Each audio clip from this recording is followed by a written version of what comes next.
वारी तोरो भारी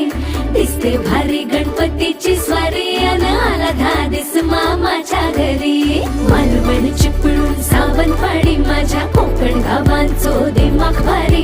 दिसते भारी गणपतीची स्वारी माझ्या कोकणा वाटे तुम्ही वलवा गाडी धमाधमान हाका गाडी माझ्या कोकणचो रस्तो नागमोडी कारी नाही